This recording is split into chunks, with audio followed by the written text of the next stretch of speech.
Olá família, graça e paz. Eu quero compartilhar com vocês um pouquinho do que o apóstolo Pedro diz sobre a resposta que a fé precisa dar ao sofrimento. E na sua primeira carta, no capítulo 5, dos versículos 6 a 11, ele vai nos dizer o seguinte: portanto, humilhai-vos sob a poderosa mão de Deus, para que ele vos exalte no tempo certo, lançando sobre ele toda a vossa ansiedade, porque ele tem cuidado de vós.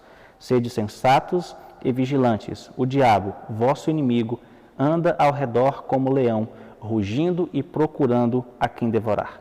Resistir e permanecendo firmes na fé, conscientes de que os irmãos que tendes em todo o mundo estão atravessando os mesmos sofrimentos. Ora, o Deus de toda a graça, que vos convocou à sua eterna glória em Cristo Jesus, logo depois de terdes sofrido por um período curto de tempo, vos restaurará, confirmará, fortalecerá e vos estabelecerá sobre firmes alicerces. A ele, portanto, seja o pleno domínio para todo sempre. Amém. Para muitos não há carta tão pastoral em toda a Bíblia Sagrada quanto a primeira epístola de Pedro. O grande comentarista Warren Wiersbe vai dizer que se Paulo é o apóstolo da fé e João o apóstolo do amor, Pedro é o apóstolo da esperança. Esta carta foi escrita a fim de encorajar os cristãos do primeiro século que enfrentavam uma dura perseguição deflagrada pelo imperador Nero. Naquele momento da história, o simples fato de alguém se declarar cristão já era motivo para sofrer retaliações. Cristãos eram mortos pela espada, pelo fogo, pela cruz, eram caluniados, marginalizados. E Pedro então vem escrever essa carta para convocar os fiéis a enfrentarem o sofrimento com coragem, com paciência, com perseverança e com santidade. E Pedro vai começar chamando a nossa atenção justamente para a realidade do sofrimento. Um pouquinho antes, no versículo 12 do capítulo 4, ele vai nos dizer: amados, não estranheis a provação que como fogo vos sobrevém, como se estivesse acontecendo alguma coisa estranha. Para Pedro, não há nada novo ou estranho no sofrimento. O sofrimento faz parte da nossa existência desde o momento da queda. Sofremos pelo simples fato de existirmos. E importa-nos sofrer também pela maior e mais importante razão, que é a fé em Cristo Jesus. Portanto, não estranheis a provação que como fogo vos sobrevém. Aqui Pedro está reverberando o que Salomão diz no livro de Provérbios, quando fala que é pelo fogo que se testam a prata e o ouro. Um pouquinho antes, no versículo 7 do seu primeiro capítulo, Pedro também vai nos dizer: exultai quando afligidos por várias provações, para que a comprovação da vossa fé, mais preciosa que o ouro que perece, embora provado pelo fogo, redunde em louvor, glória e honra na revelação de Jesus Cristo. Segundo Pedro, nós podemos enfrentar qualquer situação, desde que tomemos consciência de que todo contratempo é, na verdade, uma prova, um fogo purificador. Assim como o fogo purifica o ouro e o torna ainda mais valioso, a provação tem o poder de produzir em nós uma fé ainda mais preciosa. É nesse sentido que C.S. Lewis vai dizer que somente um risco real testa a realidade de uma fé. Além do mais, a mensagem de Pedro é que não importa o que a vida esteja nos fazendo, há sempre uma graça para cada prova, e não há prova que não tenha também a sua graça. Pedro diz que devemos exultar quando afligidos por diversas ou várias provações. E aqui ele usa uma expressão grega que significa literalmente multicolorido. Esta palavra só aparece 2 vezes em toda a Bíblia Sagrada e ambas na primeira carta de Pedro. Ele volta a repetir essa expressão quando fala da multiforme graça de Deus. Ou seja, o sofrimento pode ter muitas faces, muitas cores, mas a graça de Deus é multiforme. Não há cor na situação humana que a graça de Deus não seja capaz de atuar.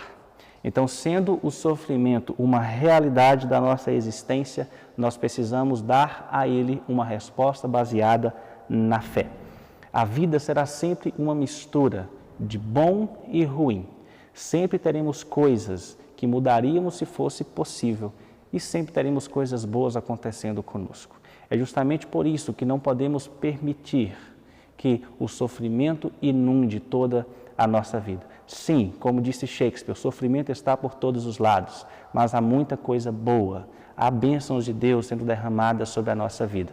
E é por isso que precisamos responder ao sofrimento. E para Pedro, essa resposta começa com a humildade. No versículo 6, ele vai dizer para todos nós: portanto, humilhai-vos sob a poderosa mão de Deus, para que Ele vos exalte no tempo certo.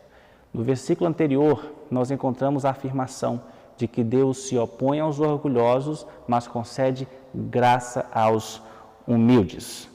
E Pedro vai nos dizer: portanto, humilhem-se debaixo da poderosa mão de Deus.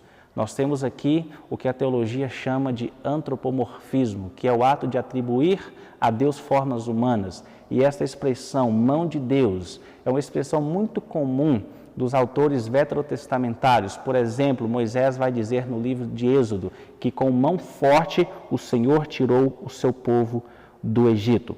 A mensagem é que a mão de Deus estará sempre estendida em favor do seu povo se nós humildemente o buscarmos.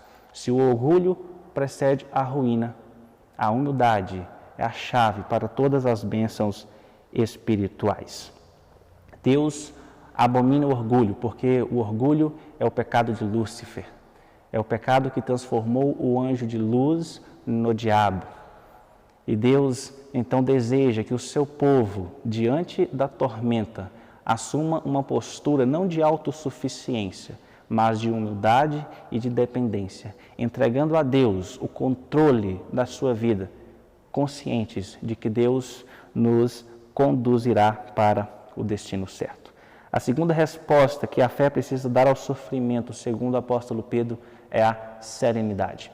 E no versículo 7 ele vai nos dizer: lançando sobre ele toda a vossa ansiedade, porque ele tem cuidado de vós. O cristão deve lançar sobre Deus todas as suas ansiedades. Não apenas algumas, mas todas. Não apenas colocar, mas lançar. Tem de haver um certo esforço nisso. No Sermão do Monte, Jesus também vai dizer: não andeis ansiosos pela vossa vida. A ansiedade é um dos males do século XXI. Segundo pesquisas, o Brasil é, inclusive, o país mais ansioso do mundo. Nós podemos descrever a ansiedade como aquela preocupação que nos angustia, que nos tira o sono, que nos amedronta. Pedro usa uma expressão grega aqui que significa estrangulamento. Para ele, a ansiedade é aquilo que sufoca, que aperta o pescoço, que estrangula. Um outro linguista chamado Thayer também diz que ansiedade pode significar ser atraído por diversas direções. O ansioso é aquele que quer ir para a direita e para a esquerda ao mesmo tempo. E é por isso que a Bíblia vai dizer que a ansiedade é inútil. É inútil, primeiro, porque ela não nos ajuda a resolver os problemas do futuro. E segundo, porque ela nos rouba a paz do presente. E além de inútil, a ansiedade é também a negação da sabedoria, do amor e do poder do nosso Deus. Para os rabinos, todos nós devemos adotar uma postura diante da vida que vem da combinação de duas virtudes, e a primeira delas é justamente a serenidade. Há um ditado rabínico que diz: aquele que tem hoje um pão em sua cesta e pergunta: o que comerei amanhã, é um homem de pouca fé. É muito significativo que na oração do Pai Nosso, Jesus nos ensine a orar dizendo: o pão nosso de cada dia nos dai hoje. Não o pão nosso de amanhã, de todo mês, dos próximos 3 meses, mas o pão nosso de cada dia. Assim como o maná era enviado todas as manhãs para suprir as necessidades diárias do seu povo, assim o nosso Deus também derrama as suas misericórdias todos os dias sobre as nossas vidas. A graça que nós precisaremos amanhã virá amanhã. A consolação que nós iremos necessitar amanhã será derramada sobre a nossa vida amanhã. A provisão do futuro virá no futuro. Se Deus nos deu a vida, queridos, nós podemos confiar nele no que diz respeito às coisas menores. E a terceira resposta que nós precisamos dar ao sofrimento, segundo o apóstolo Pedro, é a prudência. E no versículo 8 ele vai nos dizer: o diabo, vosso inimigo, anda ao redor como leão, rugindo e procurando a quem devorar. Existe a lei do esforço e da vigilância. Nós temos de estar sóbrios e alertas. O fato de deixarmos as nossas ansiedades sob os cuidados de Deus não nos autoriza ao ócio e à imprudência. O grande líder militar britânico, Oliver Cromwell, disse às suas tropas certa vez: confiem em Deus e mantenham a pólvora seca. Serenidade e prudência. Ambas devem caminhar sempre juntas. Para os rabinos, todo homem deve ensinar um ofício a seu filho, pois não lhe ensinar um ofício significa lhe ensinar a roubar. Isso é prudência. É a segunda virtude que nós devemos combinar para enfrentarmos a vida. Primeiro, serenidade e, em segundo, a prudência. E Pedro, mais do que ninguém, sabe o quão difícil é se manter atento em certos momentos. No Getsêmani, por exemplo, quando deveria estar vigiando e orando, dormiu e por isso caiu em tentação. Toda queda é precedida pela desatenção e pela imprudência. Nós precisamos estar sempre atentos como um pássaro a fim de escaparmos das armadilhas do nosso inimigo. E nós temos um inimigo que é real e poderoso, o inimigo que anda em nosso derredor, o inimigo que procura uma brecha em nossa vida, o inimigo que tenta nos intimidar, rugindo como leão. O leão não ruge para atacar, o leão ruge para espantar. O objetivo do rugido é espalhar o bando e então, sozinha, a sua vítima se torna muito mais vulnerável. Daí a necessidade de andarmos em comunidade, de sermos corpo. O cristianismo não é uma religião para solitários. E nós temos um inimigo que deseja devorar as suas vítimas. O diabo não vem senão para matar, roubar e destruir. Portanto, dediquemos todos os nossos esforços na construção de uma vida vigilante. E, finalmente, Pedro vai dizer que devemos responder ao sofrimento também com a resistência. E no versículo 9, ele vai nos falar: resistir e permanecendo firmes na fé, conscientes de que os irmãos que tendes em todo o mundo estão atravessando os mesmos sofrimentos. Nós temos aqui a lei da resistência, da resiliência, que é a capacidade de suportar as pressões sem perder a sua forma. Muitos, diante do sofrimento, esmorecem, naufragam na fé ou se iram contra Deus. Há quem pense ser o único a sofrer, mas o sofrimento nunca é privilégio de alguns, mas de todos. E há muito consolo quando entendemos que todos os nossos irmãos também passam por diversas provações. O sofrimento é uma realidade tão universal quanto benéfica na vida do povo de Deus. O sofrimento é aquilo que nos nivela, que atinge grandes, pequenos, poderosos e simples. O sofrimento faz parte da nossa realidade como seres humanos. Como disse o poeta gaúcho Francisco Otaviano, quem passou pela vida em brancas nuvens e em plácido descanso adormeceu. Quem nunca sentiu o frio da desgraça, quem passou pela vida e não sofreu, foi espectro de homem, não foi homem. Passou pela vida, mas não viveu. Se o sofrimento faz parte da nossa realidade enquanto seres humanos. Nós precisamos evitar esse sentimento de abandono, de vitimismo. Precisamos enfrentar com coragem e firmeza as muitas provações que a vida nos impõe.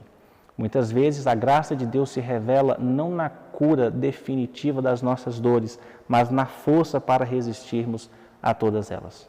E concluindo, meus queridos, Pedro vai finalizar seu pensamento afirmando que aquele que dá ao sofrimento uma resposta baseada na fé, marcada pela humildade, pela serenidade, pela prudência e pela resistência, será abençoado pelo Senhor Jesus com bênçãos que nunca seriam produzidas por uma vida fácil.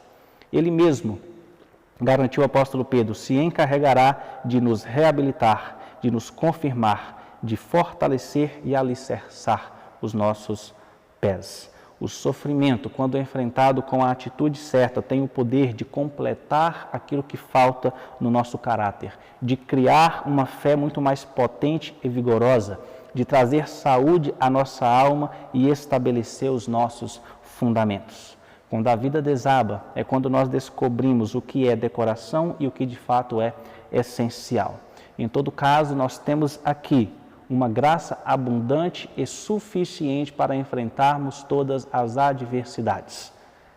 Deus tem o seu caminho na tormenta. Como diziam os puritanos, assim como o inverno prepara a terra para a primavera, o sofrimento prepara a nossa alma para a glória. Que o Eterno te abençoe, em nome de Jesus.